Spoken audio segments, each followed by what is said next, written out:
Hello, and welcome to This Conversation Matters, a weekly show about the social issues shaping our communities, from race and inequality to justice, economic opportunity, and overall well-being. I'm Sheree R. Each week, I speak with experts and people with lived experience to help you better understand why these issues matter in our lives. Things that were like poor people food are being glamorized and glorified, and we can't even afford them anymore. Yeah, I'm not a huge fan of that. That's really unfortunate as a restaurant owner, especially like a Southern restaurant owner, specifically like being in the South. No one cares about oxtail here. Really hard to get those. No one cares about catfish. That's not true anymore. That's Chef Ashleigh Shanti. She's the chef and owner of Good Hot Fish in Asheville, North Carolina. She competed on season 19 of Bravo's Top Chef. There, she reached the top 5 and won the fan favorite Restaurant Wars Challenge. She also won a James Beard Award for her debut cookbook, Our South, Black Food Through My Lens. I am so excited to have Chef Ashleigh Shanti with us today. Thank you so much, Ashleigh, for joining me today. Of course. Hey, and you have an ethnic influence on the foods that you prepare. Let's talk a little bit first about who you are, where you are now, and let's talk about how you got to where you are, and then kind of go into some of the early influences on your food that kind of brought you to where you are today. Yes. Cool. Who I am. My name is Ashleigh Shanti. Currently, I am the creator, chef, operator of a tiny little fish fry shop here in Asheville, North Carolina called Good Hot Fish. I've been in Asheville for nearly a decade now, which is kind of wild to think about. So I guess it's been about 9 years. Started as a head chef at a restaurant here where I feel like I did really great work. It was in the fine dining space. COVID kind of gave us a really big hurdle that we had to get through. So COVID, I think, helped me realize that I wanted to harness all of my ideas and creativity and execute a vision that reflected myself and a vision I could call my own as well. It was really important for me to open my own restaurant. I think a lot of chefs feel that way. But for me, telling my own stories and owning those stories was premier. Okay.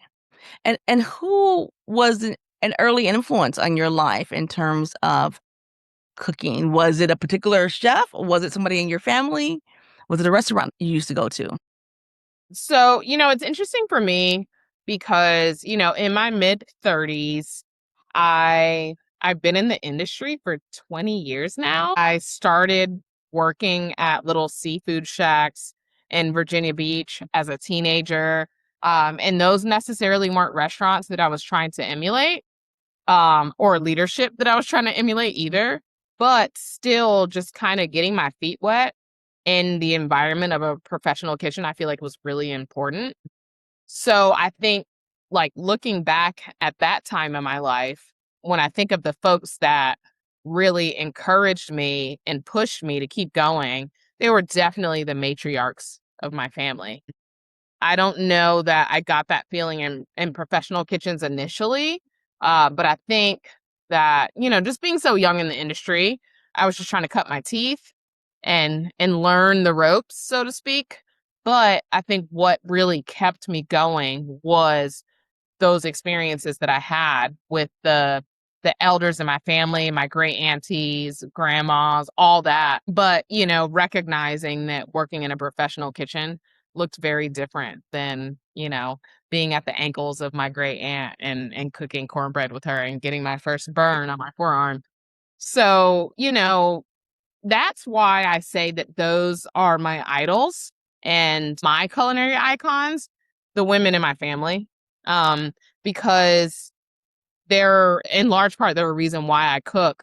I think about how, of course, the food was amazing. So that was just Yeah. like a nice byproduct of what they delivered, which was just like unity, togetherness. Like apparently there was family infighting that I did not know about because the food just Mm. really kind of brought a sense of peace. Okay. And I, through that, saw how powerful food was, and I knew that I wanted to deliver those same experiences. Okay, great. Thank you.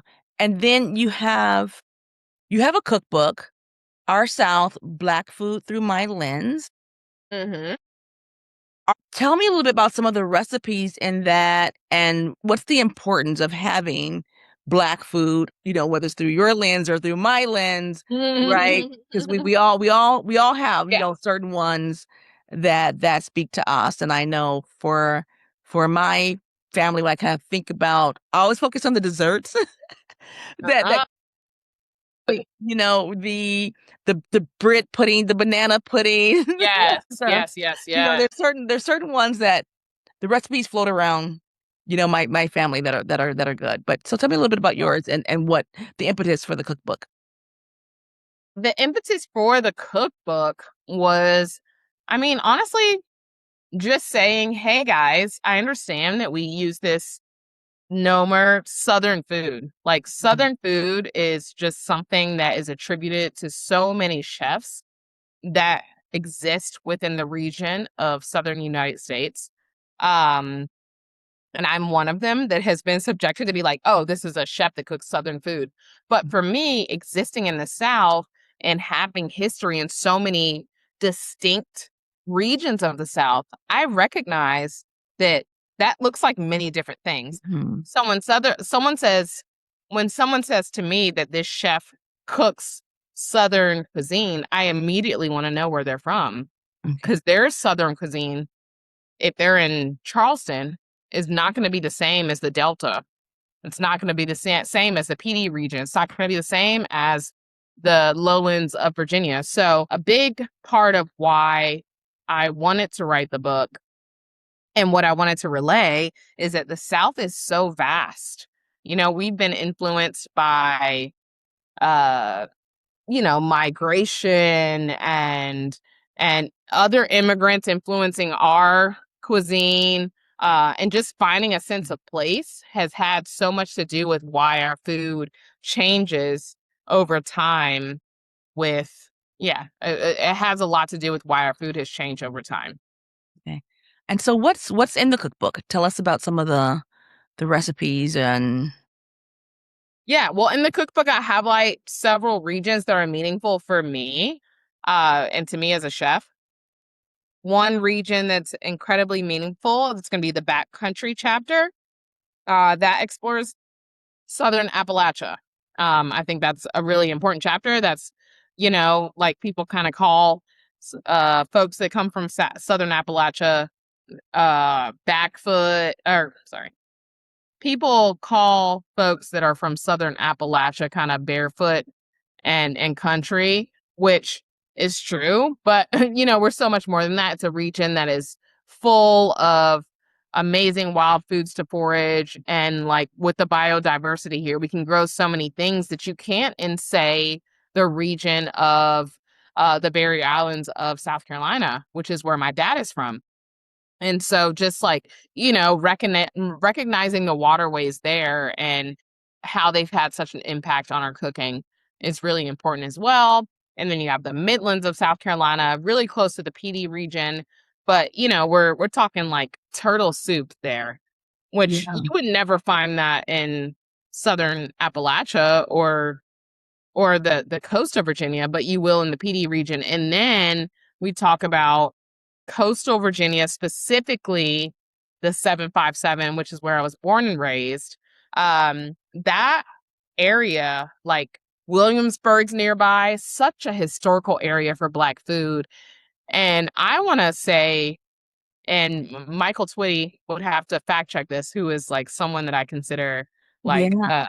a god. I And, know and Michael Twitty. Yeah. yes, he's amazing. I consider him like very, very high on my list of culinary historians for the South. I mean, he's at the pinnacle.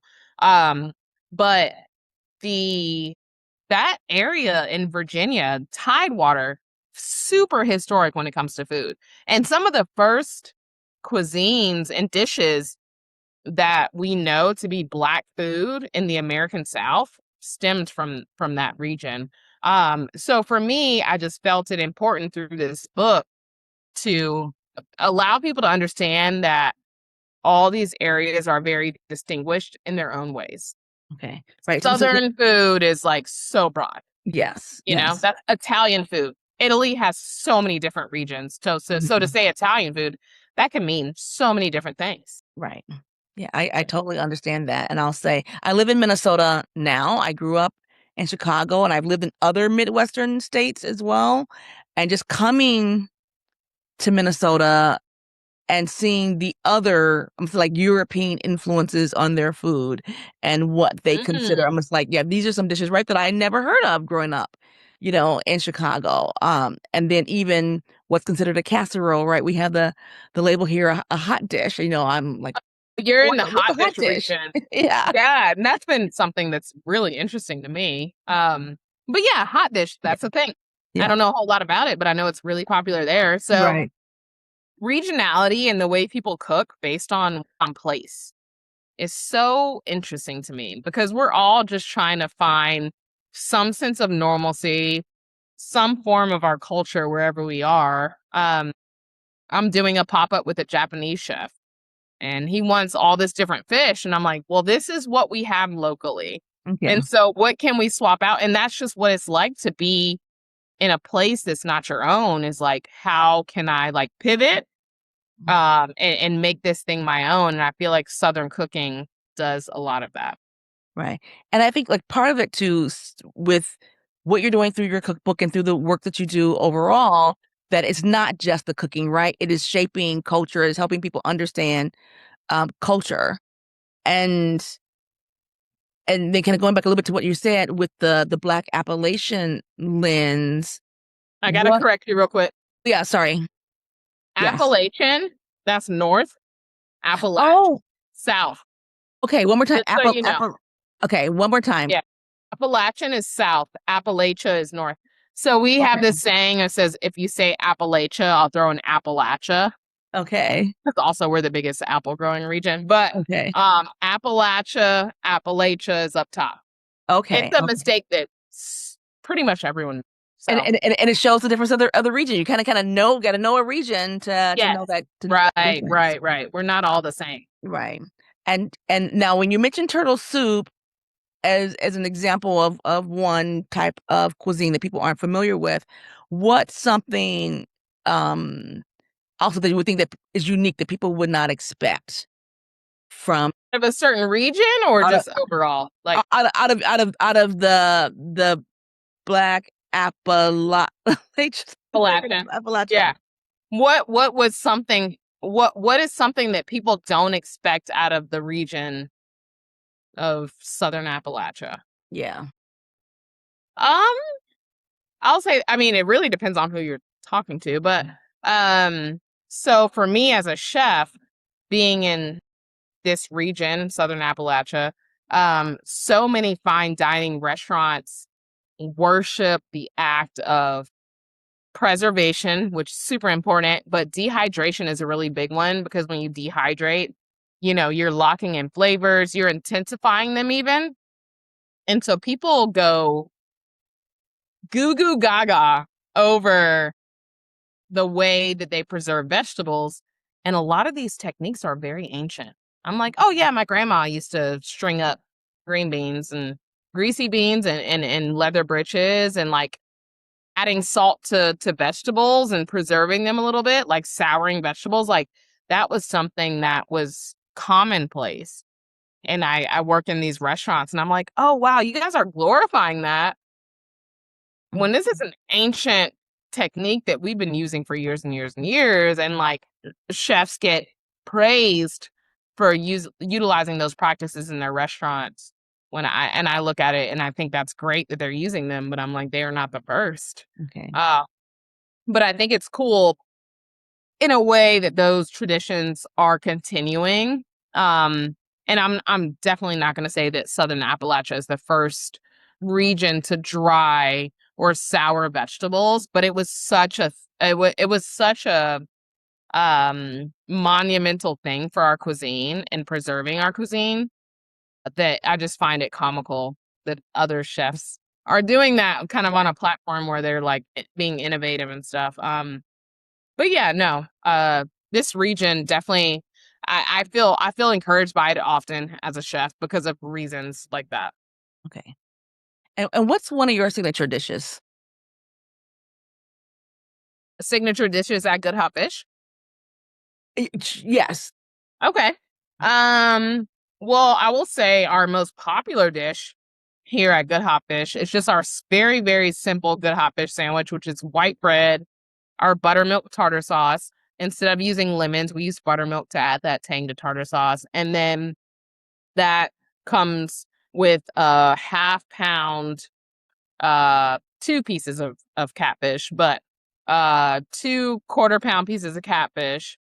And that's really, really solid catfish. I think people have this kind of fear of catfish, and we experienced that when we opened, just that people don't know what catfish is. They're kind of like worried about it being, yeah, this is trout region. Okay.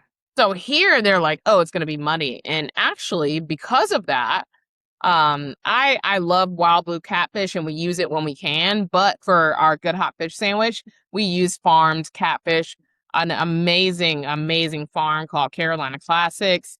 And yeah, their product is consistent. And so that's what we do. And we found ourselves like having to explain to people why we utilize catfish because that's was uncommon here.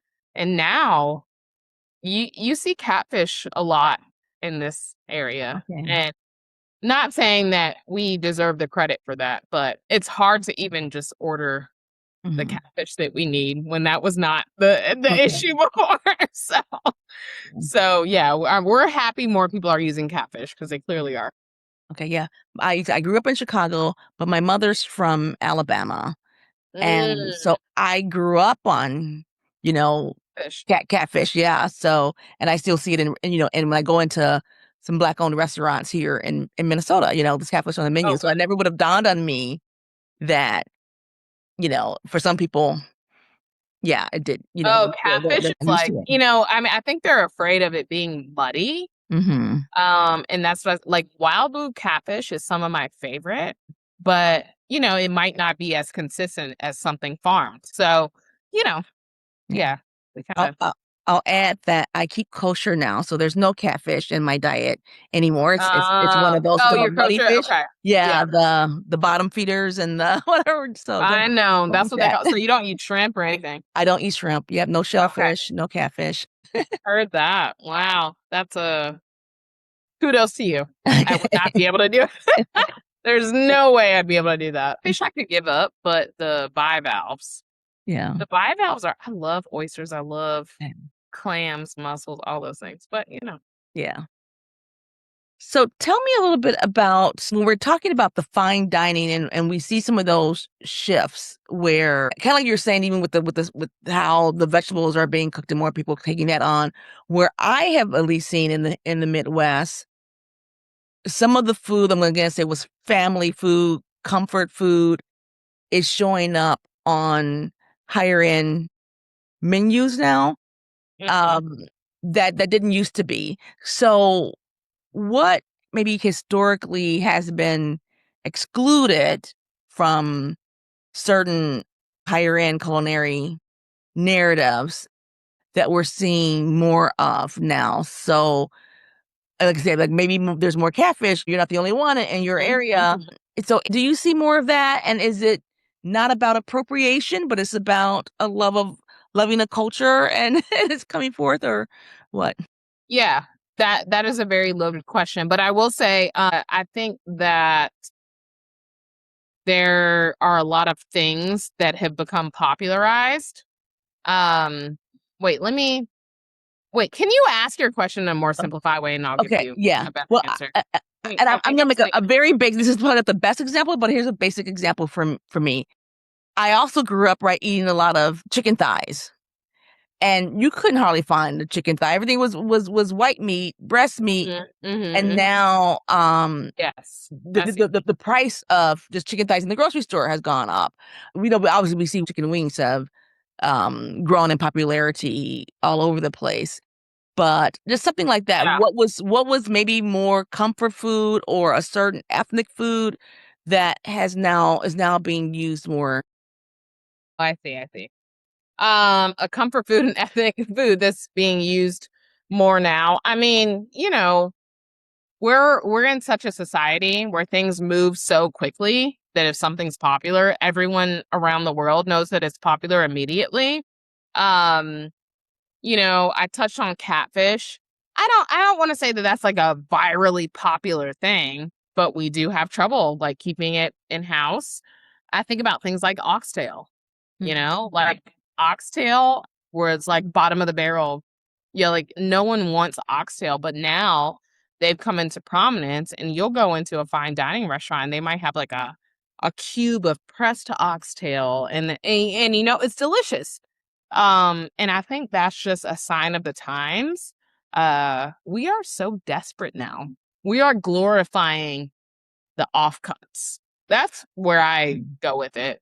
We are so desperate as a nation that things that were like poor people food are being glamorized and glorified, and we can't even afford them anymore.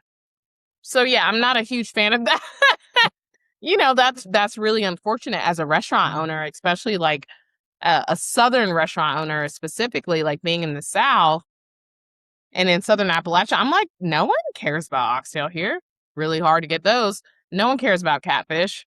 That's not true anymore. So a lot of the things that weren't true just in us doing pop-ups starting back in 2021, that it looks very different for us now in 2026. Okay. And so we have to make room for that and consider that. And why do you think that is? Why has there been that shift?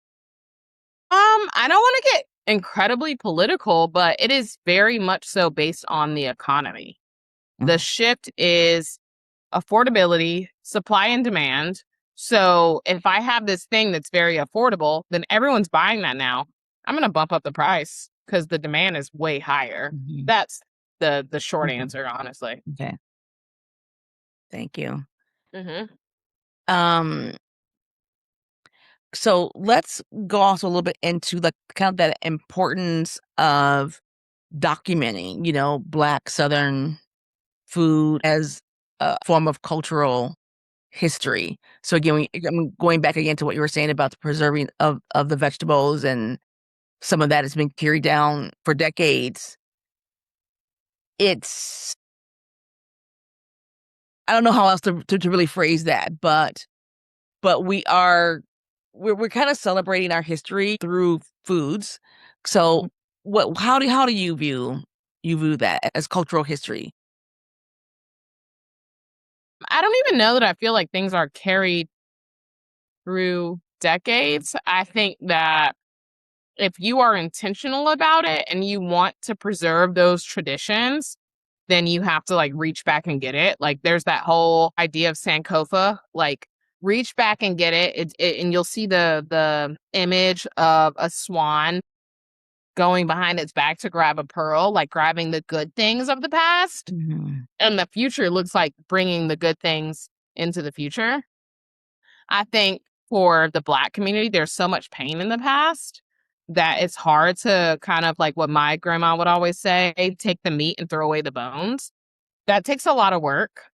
In our society, we're so fast. So to slow down and do that work is a lot. It's a huge ask. I also think about like if you want to go way, way back and our ancestry not being one that had the ability to document recipes because reading and writing was not a huge priority. So how do we orally carry on these traditions? And then how do we make people believe that they're worth carrying on? Because these traditions have shown pain, they've shown suffering, they've shown poverty. They have not shown anything that makes us believe that we should continue them on. So I think we have to reframe the way that we think about our food world as Black people. Like, yes, no, I don't know a whole lot of young Black people that want to get into the food world and explore the South and cook from Southern recipes. It can be traumatizing for some people. I think it's no big deal for some, but like for others, it's traumatizing. It's like remembering that you don't have all these recipes because your ancestors couldn't write them down, and like some people didn't really like foster the stories because they, it wasn't a priority for them. I think it's like, the people that have that and have fostered that and done a good job in that, I think they're very, very fortunate. And I know some of them, and I think that's amazing. But there's a lot of work to do as a young Black chef if you want to honor your heritage. And with that, I want to explore the idea that like there's young Black chefs out there that just want to cook. Like, and I think that's allowed. I think they're allowed to be like, oh, my grandmother has nothing to do with this. I put this cool like teriyaki burger on the menu. That's such a random example, but you know what I mean? Like, you should not, as a Black chef, or even I think minority chefs go through this a lot. You put something on the menu and people want to know how it tied to your history. Sometimes I woke up that morning and decided to be creative. That's really hard for people to grasp. Mm-hmm. It's hard for them to grasp when it comes to us. Not hard for them to grasp with other people. Like I don't see them asking other chefs, where did you come to this conclusion? What's your history and how are you rooted in it? How amazing it must be to just be able to create and no one's asking you where that came from. Okay. How are you rooted in that? What is your familial history? I'm a chef. I'm cooking. I'm a creative. Mm-hmm. I had an idea today. And so I hope more Black chefs can do that. And I think when we provide that space and we're like, you don't have to tell your grandma stories. You can just come in here and cook. Right. I think you're right. We do fall out, and I'll blame even the media for that. We do it. We do a lot of that. We do a lot of that. Yep. Yeah. Yep. And that's that's just something we deal with. Yeah. So. You were on season 19 of Top Chef. Mm-hmm. And tell me about how you decided to, I don't know if they use the word audition, pitch yourself for that. And then just a little bit about what it was like. Okay. How did I decide to audition? Okay. Top Chef reached out to me in the year of 2020. It was probably like a month after we closed our restaurant because of COVID. And they wanted me to do that season that year. And I was like, I was very gracious and thankful, but I also was like, I don't even know if restaurants are going to be a thing after like COVID. This is literally like weeks into COVID. We were closing and they're like, hey, you want to do a reality show? I was like, my restaurant just closed. I don't know if I have a job. I don't know. I don't think so. And so I said to them, if you all reach back out to me next year, then I'll know that this is something I should do. And sure enough, they did.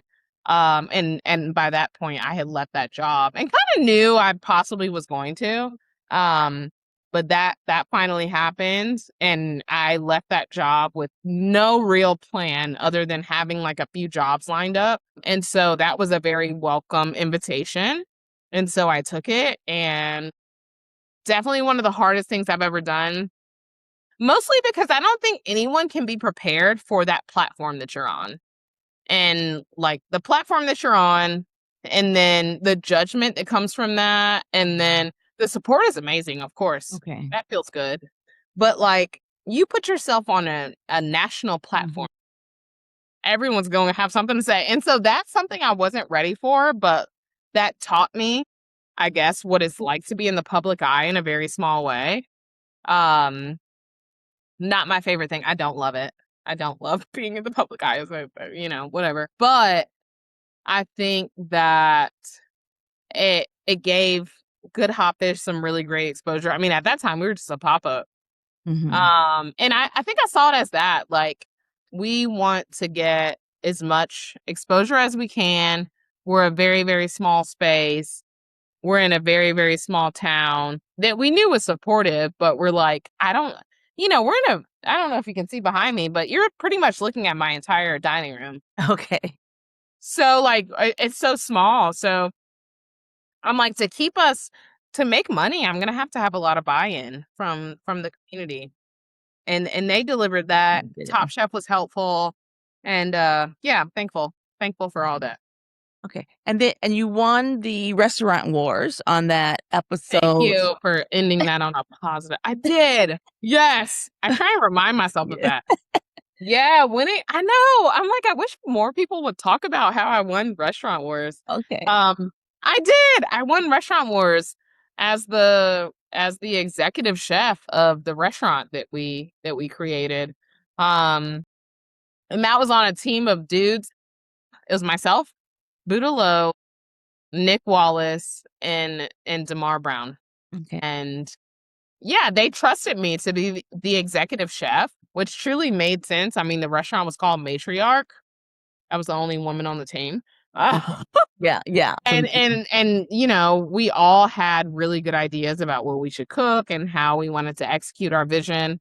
And I felt honored to have been deemed the executive chef. And I took that job very seriously, and it was really, really nice to have taken that win. I want to say I'm the only Black woman to have won restaurant wars. I don't know. Yeah. I'm pretty sure that's true. Yeah. Check that. Be. I'm like, but like, people don't talk about that more. I won restaurant wars. Okay. So that's kind of my thing. I'm like, no, I didn't win, but I did win restaurant wars because that's a pretty big win within. It is. It is. So you know. Yeah. So yeah, one of my favorite shows. You know. Oh, nice. So good. yeah. Are you watching Charlotte? I haven't lately. All right. Well, we'll see. You know they're in Charlotte, right? I did not know that. No, because I have not paid attention at all. So oh my gosh, you're gonna have a lot of fun watching this season. Yeah, they are right in Charlotte, and it's not that big of a spoiler, but you know, I won't say anything. Yeah. Just watch the season. I'll have to find out. My oldest sister lives in Charlotte, so I'll see. Oh my gosh, I can't believe you didn't know. Well, now you know. Yeah, you gotta watch. And let's talk about. So speaking of Charlotte, when you get to visit there, Asheville's not that far away. Do you have a favorite restaurant? And okay, yes, go ahead, keep going. Yeah. So what's your favorite restaurant there, and then what is maybe a favorite food item at that? Oh, favorite food item is crazy. Favorite food item is crazy in a city like Charlotte when things are so innovative and ever moving, you know? That's the only reason why I say it's hard. But my homie Sam at Counter in Charlotte has really been crushing it. I mean, he's gotten a Michelin star, really doing the thing over there. If you're looking for fine dining, he's your guy. And for me, if I was looking for that in Charlotte, that's where I would go. Also, my boy Daryl and Oscar of Jimmy Pearls. You have to look up where they're popping up. Jimmy Pearls. Gotta look them up. Anything on their menu is going to just blow your mind. So don't worry about what I should order. Just order. It's gonna be good. That's their tagline, Virginia. Yeah. And then I hope I'm gonna say, I know Chef Awo Amanume. Okay, yep. She's a Charlotte chef. In Charlotte, Chef Awo runs Biz Crunchies and Evivi. Those are two pop-ups. You definitely kind of search around and find her. Really, really amazing chef. I get to see her at some of the events that we do. Wish I could eat her food more. But yeah, between her and Jimmy Pearls, Counter's really great for a nice little date night. Charlotte really is delivering with the food. So I love when I get to head over there and eat. Okay. And then outside of food, what else is there about Charlotte that you get to go do, or you like to go do, or what would you tell friends to do? Gosh, not outside of food. I don't go to Charlotte outside of food. I don't. I think You want to know something outside of food. Is there a museum I or would use Asheville. okay, that's Yeah. Yeah. Let's do that. Yeah, Asheville, you can always hit up Blue Ridge Parkway. Mhm. That's really fun and cool. We have wine shops like Crocodile Wine is incredible and definitely where I'm going to go for wine. You want to get some beautiful flowers that are also locally grown. That's going to be Caroline Flowers. We just have an array of different things. Ben's Tune Up for some really good sake. So, Asheville's kind of got everything. You just kind of have to search what you're looking for, and I'm sure we'll deliver. Okay. And then what's the driving distance between Asheville and Charlotte? Well, it's like 3 hours. Let's say two and a half. So people doing a road trip, can Yeah. take Yeah. both in.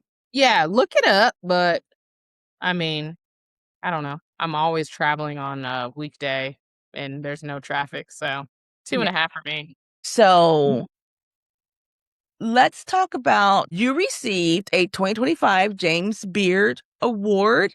Also in 2025, you were named Time Magazine's a Time 100 Next. But let's first talk about the James Beard Award in terms of what that felt like. That's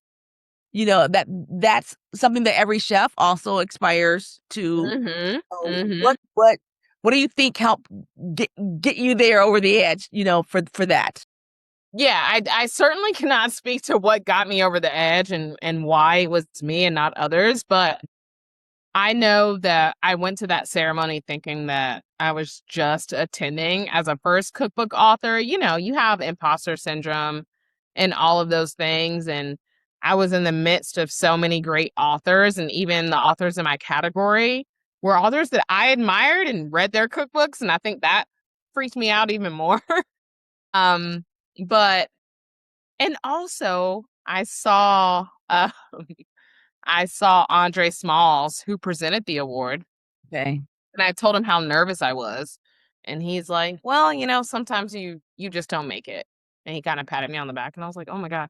So when he presented the award, I was like, "I definitely didn't make it." And sure enough, he called my name, and it was such a surreal feeling because you're right, a lot of chefs desire this and chase after this. Um, it is a little different because this was me winning as an author. I really like this for me was ammunition to make sure one of my restaurants wins something. But still, just being a first time author, like what a cool honor. It encouraged me to hopefully do more work like this. So yeah, definitely an amazing honor. Okay.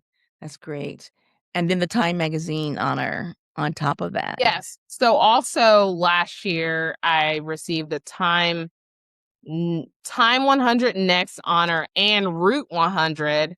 Oh, Time 100 Next was really amazing. I got to meet Tiana Taylor. That's like a career highlight of mine. And got to see her in that like little translucent dress, like all the way down to her belly button. But um, yeah, like I think that these things are just so like surreal to me. I don't actualize them, and that's something I'm trying to do better with because yeah, I mean that was an amazing experience, and you have to sit with the idea that you were in a room with a bunch of really incredible talented people. um so yeah, it's incredibly rewarding, makes me want to keep doing it, work harder. It's definitely fulfilling and encourages me to keep going. great. And maybe one last question here. The food is medicine. So when we talk about that, how how do you see that in terms of I would say like when we talk about comfort food and we know why we kind of say that, right? It makes us feel good. Mhm. As medicine, we can look at this from like the nutrient side, but we can just also look at it in terms of Yeah. the mental health that it provides. Right. Yeah. I'm definitely not on the mental health side when you say the phrase food is medicine. And I think about people like, oh, emotional eating, that's so bad. And I get it. Oh, Yes, yeah. I understand. However, for me growing up, like a big part of why I got in this industry was how food made me feel. Okay. Food made me feel unified to people that I necessarily wasn't unified with. Food made me feel happy when I got an A on my test or I won that cheerleading competition. So I definitely was part of a family that celebrated with food. Mhm. And today I'm subject to, yes, food makes me feel good.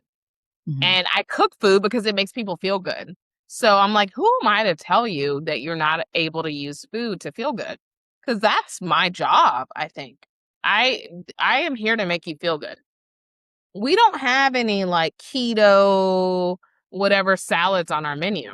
Mhm. Our menu is here to make you feel good. Okay. The whole vibe is to make you feel good. And that's what eating and food has always done for me. And I know it's, again, so controversial that like emotional eating and like that's an issue, and I get it. Um, but in 2026, we just need something to help us feel good. So Okay. if that thing is food, then like I'm happy to be here for people. Okay. Great. Because it doesn't have to always be. I mean, we know there are people with chronic health issues and having Yes. diabetes or heart disease or whatever it may be. But at the same time, I think of everything as like it's in moderation, and doesn't mean that every now and then you couldn't have a little bit of something that Yeah. you Yeah. Yeah. think. Yep. Okay. Yeah. I feel like I was gonna say something else, but I was like, I feel like we'll go 30 more minutes, so I'll keep it there. Okay. Like if we ate the food that we were meant to eat, maybe we wouldn't have so many health issues. I don't know. I don't know. And I'm saying the moderation, right? And by moderation, I mean, again, if I'm thinking about my family and how, Yes. right, there used to be the collard greens was cooked with pork. Now everybody has kind of Right. transitioned over to it being cooked with turkey. With turkey. Okay. It's a ton of salt. Now, they've all, lessened the amount of salt. Mm. So there, Even macaroni and cheese, I think, is like not. That's not something we're supposed to have. okay. We're Mhm. vegetables, and using seasoning meat Mhm. for those vegetables. And then I don't know. I don't know. Yeah. But you're having a hard time too with your own family. Yeah, just in terms Yeah. of, when you go for the family gathering, you see that there's a change in terms of how they're, switch the menu up because of their own Yeah. health, right? Yeah. Yeah. So, it doesn't mean you have to stop eating. Yeah. I'm like greens, Just sweet changing. potato, beans. Mhm. Those things sound so good to me. And I guess it's like, I mean, I don't know. I don't remember a lot of main courses. Like fried chicken was like a celebration. Yeah, yeah, It's like normally eat fried chicken. yeah, yeah. I, Um, but yeah, I don't know. I I have, think the world is kind of going through something, and we're using food as medicine. Like, is it food as medicine, and that's okay. yeah. I I, I I'm, I don't. I'm hosting our family reunion this year in Minneapolis. Again, like I said, we're from the South. The family reunions are usually in Charlotte, somewhere Oh in Alabama, wow, Atlanta, Chicago, you're so Indiana, brave. and now this will be the first time in Minneapolis. And there's always that one big meal, and then some kind of like a Yes. big dinner meal, and one big, lunch meal. And I'm Mm-hmm. debating in my mind, you know, in terms of, do I introduce some regional Minneapolis food, which we have a lot of, and by regional, and I don't necessarily mean, That's important. I love that. we have a ton of Somalis, right, in Minnesota. Oh There's a really? lot of some Oh wow, like African influenced foods that I could bring to the table. that'd be cool. There's I am not gonna do the hot dish, that's the tater tots baked. Well, listen, I you're refuse to do thinking that. the way I'm thinking. I'm like, I'm gonna go to that Somali family, but my family, I come with it. They're gonna be mad.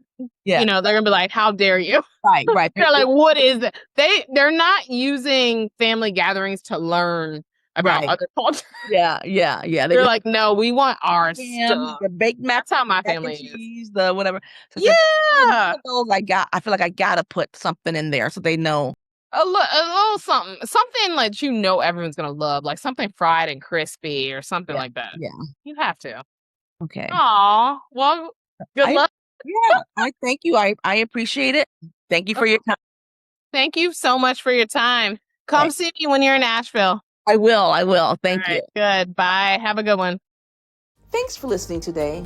I'm Sheree Curry, and this has been This Conversation Matters on Power 104.7, supporting the mission of the Minnesota chapter of the National Association of Black Journalists. Follow us on Instagram at NABJMN and me at Sheree Curry Media. And be sure to subscribe wherever you find your podcasts. Let's keep the conversation going.